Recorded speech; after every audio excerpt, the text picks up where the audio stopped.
The dust from Egypt seemed to cling to them long after they returned to Nazareth, a fine pale ghost of a land I would never seen.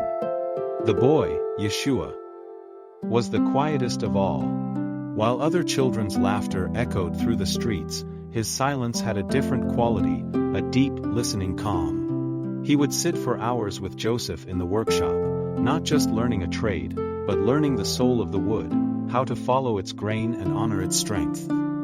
To our neighbors, he was just a diligent son. But I saw the way he would pause, chisel in hand, as if hearing a distant melody the rest of us were deaf to, a secret song from a place far beyond our little town. I brought him a small table, its legs shattered from a fall, the fracture so complex. I believed it was firewood. Yeshua took it without judgment. He did not merely replace the leg. He selected a piece of oak, and with patient, deliberate strokes, he carved a new one that interlocked with the broken pieces like a key in a lock. It is not about hiding the break, he explained. His voice calm as a deep lake, but about integrating it. The wound, when healed, becomes the strongest part of the story. I looked at the table, now whole, and understood I was witnessing more than carpentry. I was seeing a fundamental truth of his nature. We discovered the dove beneath the terebinth tree, its wing cruelly snapped, a tiny, trembling vessel of pain. I expected a swift, merciful end to its suffering. But Yeshua did not reach for a rock. He knelt, his presence, a sanctuary. His large, capable hands, which could hew timber, became a cradle of infinite gentleness.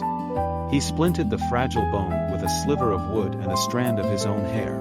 He nursed it for days, and when it was time, he opened his palms to the sky. The bird did not simply fly, it circled him. A white prayer against the blue, a testament to a love that mends what is broken. As we grew, the ambitions of the other young men felt loud and simple: land, a wife, a legacy built of stone and olive groves.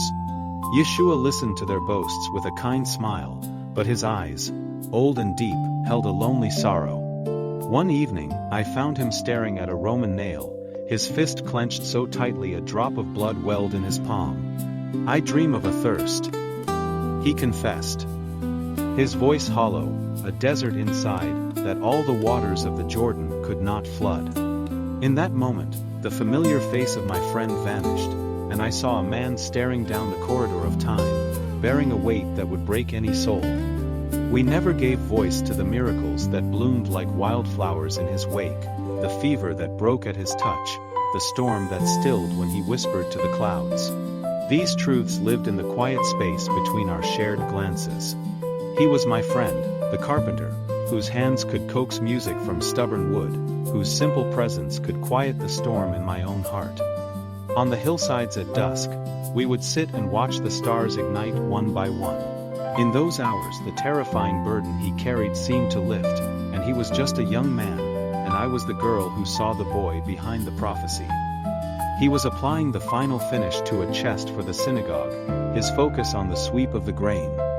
The rabbi and elders were debating a passage from Isaiah, their voices sharp with disagreement. Yeshua, without looking up from his work, spoke a single clarifying sentence. It was not loud, but it cut through the argument like a knife. The room fell into a stunned silence. The rabbi, a proud man, looked at the young carpenter, not with anger, but with a dawning fearful awe. Yeshua simply returned to his sanding, the air crackling with the power of a wisdom that had not been taught in any school. A funeral procession passed through the town square, the wails of a mother for her dead son tearing at the fabric of the day. Yeshua was planing a beam, but he froze, his entire body going rigid. I saw a war rage within him, the humble artisan wrestling with a colossal, divine impulse to command the stones to weep and death to relent. His muscles tensed, his jaw clenched, but he did not move. A single, perfect tear traced a path through the sawdust on his cheek. He did not stop the procession, but in that tear, I saw him drink a measure of the world's grief, making it his own. He stood, looking down the road that led to the river Jordan, his form silhouetted by the setting sun. "This life I live feels like a garment I am only borrowing for a time," he confessed, his voice thick with a strange sorrow. "I love my mother with all my heart, and I hold Joseph in the highest honor." He turned to me, and I saw the conflict raging in his eyes, a storm of filial duty and divine calling. But a voice calls from a father whose house is vaster than this world, and I must soon answer. The boy I had grown up with was gone, replaced by a man stepping into a prophecy that would shatter our quiet world forever. For a season, he worked with a new, quiet intensity, as if memorizing the feel of the wood, the smell of the sawdust. Then, one ordinary afternoon, he laid his hammer down on the workbench. The finality of the sound echoed in the shop. He looked at his hands, calloused and stained. Then out the door, towards the road that led to the Jordan and the prophet baptizing there.